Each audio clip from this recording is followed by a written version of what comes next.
Hello everyone on the interwebs, my name is Cortec and today we're going to be playing a Starcraft 2 Heart of the Storm replay between our blue Protoss in the upper right corner of the map.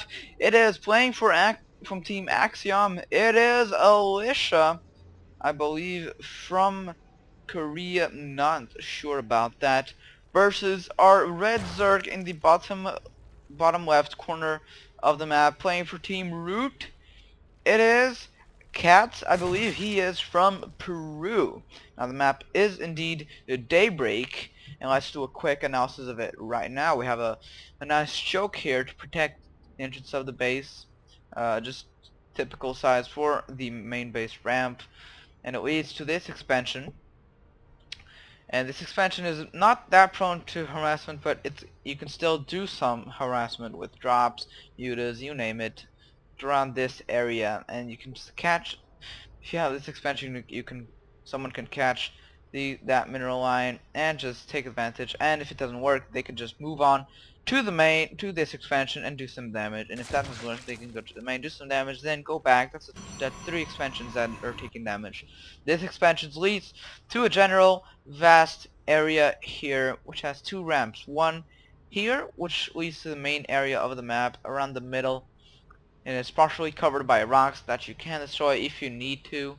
And you have this ramp which leads to, stop moving for some reason. This ramp which leads to this expansion, this third base. Now you can take this third base or you can take this one, but normally I see people taking this one more, just because this one is really exposed to the middle of the map and every attack path possible, while this only has one attack path, which is this choke here. Now there are 3 paths you can take to go to your opponent's base. You can take this one or this one, which is basically the same thing, or later on you can take this one. Now the goal of the rocks is basically just preventing any quick early game harassment, but you can still destroy the rocks, get some quicker attack paths from the mid to late game. Now we're seeing a pretty basic, pretty routine play from Catz, although he already has a really early extraction, probably like a 16 extractor, a 15 hatch. It was a hatchery first, and then a spawning pool. So he's actually going to go economic. He's not going to be prepared for any type of harassment. But Alicia is also going for a bit more economic, but it is not a forge fast expand, so it is not that economic. Mothership core being chrono boosted out, but the warp gate is not, so he's actually not going to invest that much into warp gate research early on.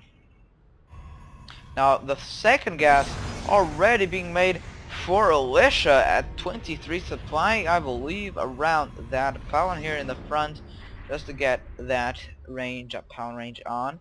The mothership core seems to be progressing to the main base of Catz. He's actually just checking this watchtower, and then he's going to his third to check everything out, see what's up. We're seeing this pretty weird skin of the Zerglings, level 30 for Zerg, and it's just a weird skin. It's so weird compared to the normal Zergling, which actually looks kind of normal. And this much, of course, is actually going to scout the moment this hatchery got placed down, so it is gonna get discovered. But oh wow, 3 gateways in the front base, almost completely blocking the entrance. He almost can't escape. He only has, like, I think this, I don't think you can pass through here, but you can pass through here. But still, oh my, that's a lot of gateways. It's a 4 gate, but with it's a safe 4 gate. It's not an all in, it's safe. You can expand and if the 4 gate does fail, you can still get some economics, some sort of economy to keep yourself going, to keep yourself in the game. A couple of Zerglings here. Wow, that skin, especially with the Zergling speed, just looks weird. So I'm not gonna comment on it anymore. It just looks so weird. Now the drones here, they're being made. His economy, Catz's economy, is starting to grow. No lair still. Wow, just as I said that, a lair got started up at 6 minutes and 45 for Catz. It is quite a typical timing, not that early in the game. Roach Runner just got finished. Maybe we just pump out some roaches, maybe some zerglings to support that. The 4-gate, the safe 4-gate is made already. The zerglings, the Overlord did scout this. He's going back home with the zerglings. Now the sentry zealot ball here is going towards the expansion. He really needs those roaches and some more zerglings. That amount of zerglings is not going to help. The queen here might actually help. Some more zealots being made. Alicia is making the correct choice of army because roaches, stalkers could just be eaten by zerglings and roaches, while zealots cannot be eaten by neither. Those are actually a pretty tough army to deal with early on as a Zerg. And now the force field was just amazing. He cornered that roach, that one roach down, another one close to go, going with the micro. The force field here preventing the Zergs from actually reaching there as quick. They have to turn around, they have to go around the force field, but still I think the attack is going to be defended by Catz. Actually, maybe not. He's actually taking a lot of damage. I don't think he can actually recuperate me. I think this expansion might also go down. It's a very strong possibility. That sentry's so close, and that zealot is also so close. Alright, the troops are down. Will this expansion go down? It's trying to focus it down. Will it though? Yes, it did.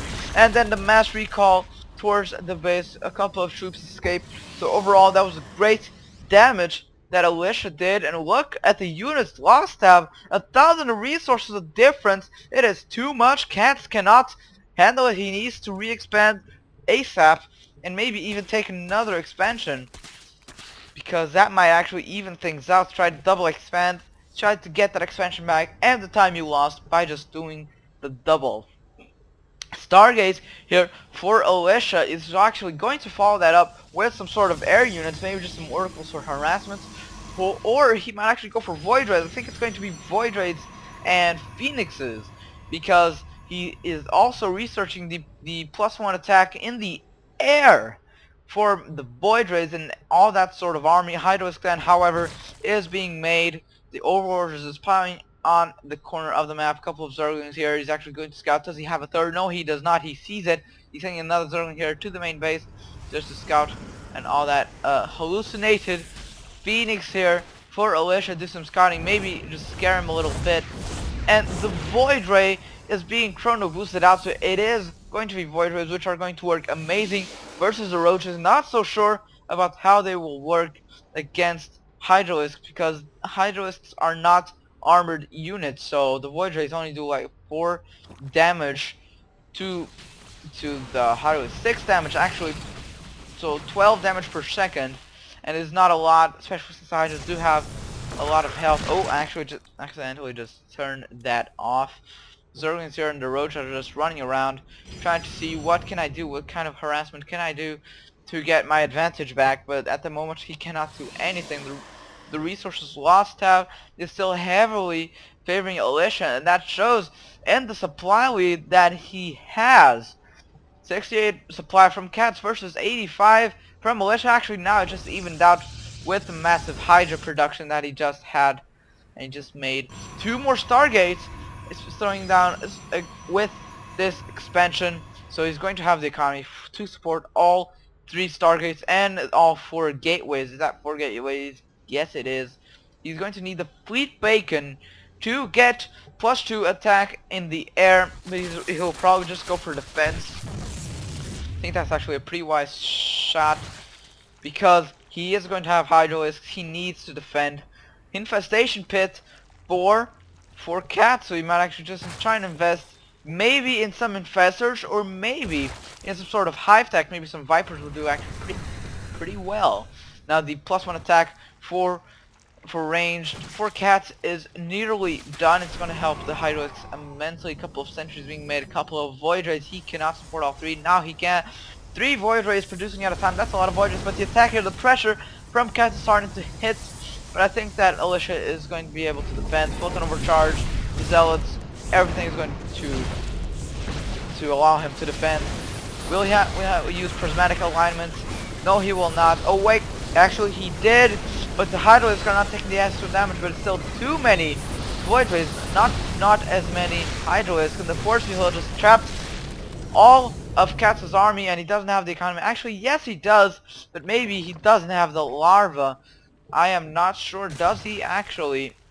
No, he does not. He doesn't have the larva to actually produce more troops. Maybe he needs a macro expansion or just a regular expansion to get some more larvae. Plus one defense for Alicia, for the air units. So he's heavily investing in void rays, not as much in the gateway units, making a couple of sentries here and there, try and maybe spend some gas, and of course get those force fields on the Hydras, which is absolutely necessary. Swarm hosts for Catz. I'm actually not sure if that is the right decision, because Alicia, like I said, is not investing at all in ground units. The gateways are all stopped. They're not doing anything. So it is mainly just void rays that are supporting, that are the backbone of Alicia's army. So some infestors would do great. Some bungles, some just some bungles and some infested terrans would do wonders in that army. But he is not going for the infested, he's still going for the swarm host. So you need to stop making the swarm host if you want to live the void rays here. That's actually a heavy amount of void rays. 10 void rays going for the quick attack path, even though all he has is air. He can just pass through the rocks, no questions asked, no problems there. He needs more Hydralisks. He is still making the swarm host. Maybe just some Hydralisks can still give him a chance of defending, but it doesn't look like that's the case. A couple of Zergs here doing a run by on Alicia's mineral line. Well, it actually did a lot of damage, but the void rays are pressuring 12 void rays. The swarm hosts are doing a thing. He's actually sending some drones to do spine crawlers. He didn't realize, oh wow, he's actually investing that much into void rays, and I don't have squads. He's still trying to do a last minute resort, trying to get some Hydralisks out. He's producing massively, like 16 Hydralisks. He just keeps producing, but he needs more. He needs them stat, and they're still just being stringed. They're not all coming at a time, so they're just starting. He's just giving him the Hydralisks because there are not enough to actually take down some of the void rays. Still, a couple are dying. One is down. Two. Will the third one go down? No, it will not. The rally point's a bit messed up. The void rays are just cleaning up the lair. Still the Hydralisk. He's still trying to make the Hydralisk, but at this point, I think it is a GG. Still trying to get upgraded. Still producing. Almost done, but GG. Catz just called the good game. Alicia has won this just because of a bit of a poor scouting, I have to say, from Catz. The swarm host was certainly not the right army composition to go. He needed, instead of swarm host, if he had gotten infestors or some more Hydralisk, then the battle could have gone way differently. Especially because Alicia did not have the Colossus. Thank you all for watching, and I'll see you all next time.